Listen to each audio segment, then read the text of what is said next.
I'm sorry for being insensitive the other day. That's what Eliza, who's usually sarcastic, said to me as she bowed her head. For all I know, maybe Eliza was genuinely apologizing this time, reflecting on her past behavior. I let my guard down because of her apology. Little did I know that a police-involved incident was about to unfold. My name is Lisa. I've been working as a daycare teacher, a dream job, since my childhood. My husband Jace and I have been married for 3 years now. As we are enjoying a lazy day off, a call came in from my mother-in-law, Eliza. "You should come visit us soon. You haven't been home for 6 months." Upon hearing Eliza's voice, Jace made a face of annoyance. Though my in-laws' house is just a 30-minute drive away, Jace never seems eager to visit Eliza. He's always been put off by his mother's excessive meddling and maintains some distance.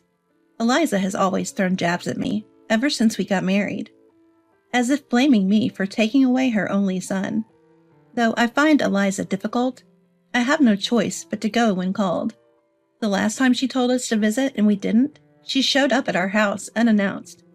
To avoid that hassle, it's better to go see her before she takes matters into her own hands.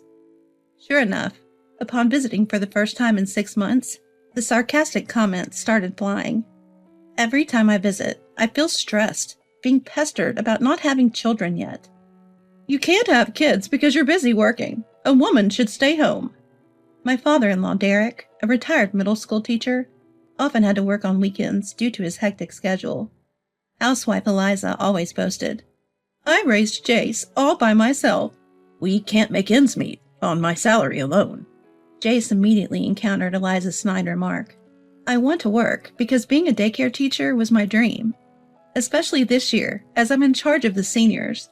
I want to see them through to graduation. I explained that we're not planning to have kids yet, but that just led to more insults.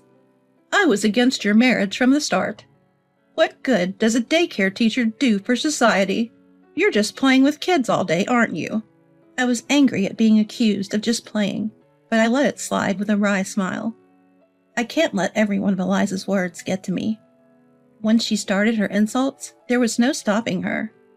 "These days, mothers are terrible for leaving their kids so young. I wonder if it's mostly single moms or poor families." Eliza let out an exaggerated sigh. I can handle her criticizing me for not having a job or kids, but I can't keep my emotions in check when it comes to her prejudices against parents. Look, parents are struggling every day to balance work and raising their kids. What you've done, spending so much time with your children, is commendable. But not every family can afford to have a stay-at-home parent. So stop making such comments. "How dare you argue with me when you can't even have children?" Eliza retorted. As Eliza and I glared at each other, Derek finally spoke up. "Eliza, you're out of line. Watch your words." I was surprised that Derek came to my defense. He's a man of few words, and usually stays quiet when we visit. Apparently, Eliza doesn't realize she's being offensive. "What's wrong with speaking the truth? Children who are left in daycare probably won't turn out well," she continued. Ignoring Derek's warning, Eliza reiterated her prejudiced views. Angry at her comments, Jace started to hastily get ready to leave. "Enough is enough. Lisa, let's go." Eliza wanted to stop her son, but Jace was already heading for the door without looking back. "He's become so cold to me since he got married." Eliza became hysterical, perhaps because her son was being cold to her. She blames me, but Jace's cold behavior isn't new. Ever since he moved out, he began questioning Eliza's excessive interference. I was shocked to learn she'd go into his apartment with her own key and read all his mail. "What are you standing there for? Go get Jace right now," she commanded. Jace, who had already left the house, was ordered to be called back. Feeling irritated, wondering why I had to be given orders in the first place. It's sad, isn't it? You were always around, yet you're disliked. You mistake it for love, but it's just excessive interference. "Thank you for showing me how not to raise a child," I snapped. I knew we wouldn't see each other for a while, so I let it all out. I was also angry about her terrible comments about daycare parents. I felt a sense of relief getting that off my chest. Her face turned red with rage. "You'll see. I'll kick a nasty woman like you out of my house.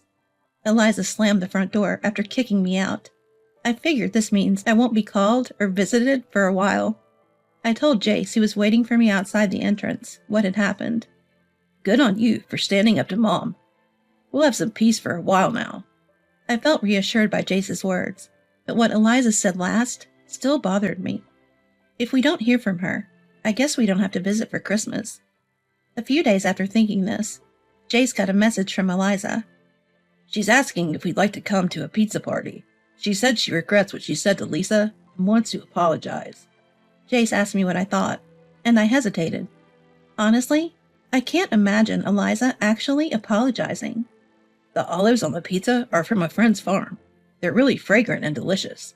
Let's just go, and if Mom starts her snide remarks again, we'll just take the pizza and leave. I couldn't help but laugh at Jace's suggestion. That's when I remembered Jace has a real love for pizza. All right, let's go. I'm curious to see if Eliza will actually apologize. So we decided to visit my in-laws' home again on our next day off. As soon as we arrived, Eliza immediately apologized. I'm sorry for my insensitive remarks the other day. Can you forgive me? Eliza's deep apology made her seem like a different person. After that, Eliza and I chatted and laughed. This might be a first since we got married. Liza, you sit here. If you want seconds, just let me know. Eliza had even portioned out several pieces of pizza for each of us. Apparently, she's a bit of a germaphobe, even when it comes to family. The fresh pizza emitted an appetizing aroma. I noticed Derek wasn't around as we sat down to eat. According to Eliza, he was working in the yard, and she said to eat without him. Guess we'll start then. Jace quickly grabbed a slice and took a big bite. The moment Jace picked up the pizza, I smelled its wonderful aroma. Eliza urged us to eat the hot pizza quickly, so I took a slice. The colorful veggies on top looked delicious. Eager to enjoy the acclaimed olives, I took a careful bite. But the moment I bit into it, something fell off. The bacon was juicy, and the abundant veggies were delicious. But the olives and asparagus don't have any fragrance, I muttered in a low voice. But I couldn't complain about food that was prepared for us. Jace, do you taste or smell the olives on your pizza? I quietly asked Jace, making sure Eliza couldn't hear. He nodded, as if it were a given. I thought maybe my nose was stuffed because I was catching a cold, so I continued to eat. 20 minutes after we started eating, Derek comes back from the yard and takes his seat. I must have looked puzzled while examining the pizza toppings. He asked what was wrong. I looked at Derek and said, I was just thinking. I don't smell any olives or asparagus. Then Eliza's voice comes from the kitchen. It's on there. Trust me. The moment I hear Eliza's laughter, Derek slams my plate off the table. Spit it out. How much did you eat? The plate shatters loudly on the floor. Caught off guard by Derek's uncharacteristic yelling, I stammer. I ate a few slices. Jace asks what's going on, but Derek just keeps insisting that I spit it out. Eliza, on the other hand, doesn't come out of the kitchen even though Derek is shouting. Confused, I get up to head to the bathroom and feel incredibly dizzy. I rush to the toilet and throw up repeatedly.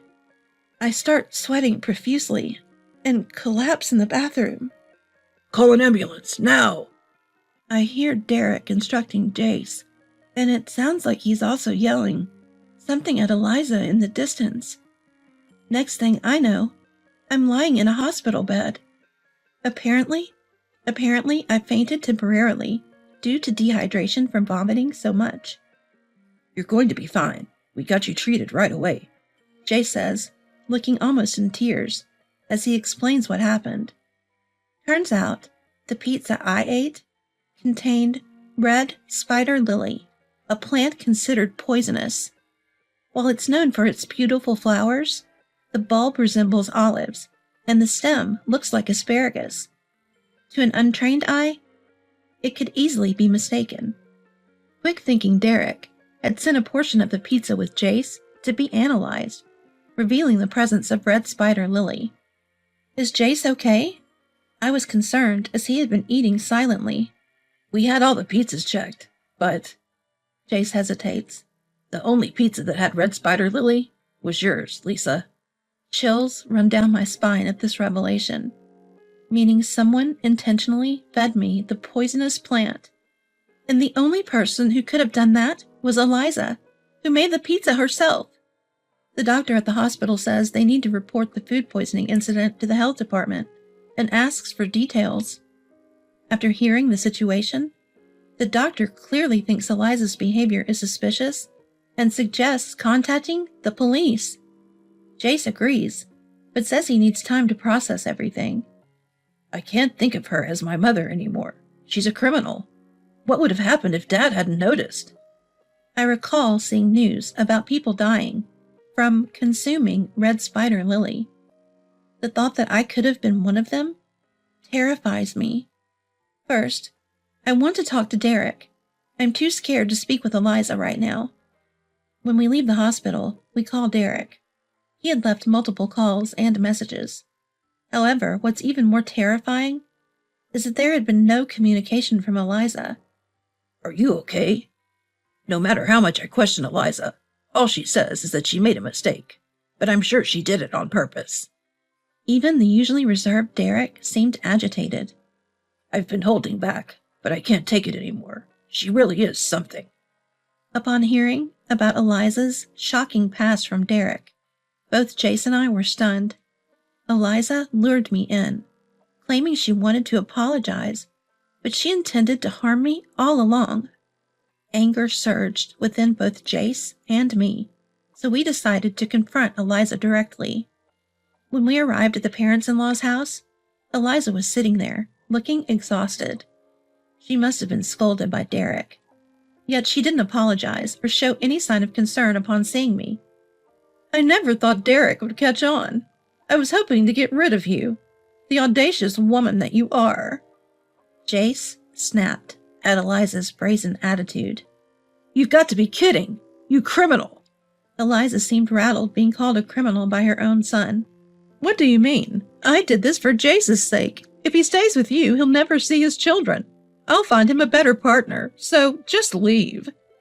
Eliza didn't seem to feel any remorse for putting poisonous red spider lily in my food.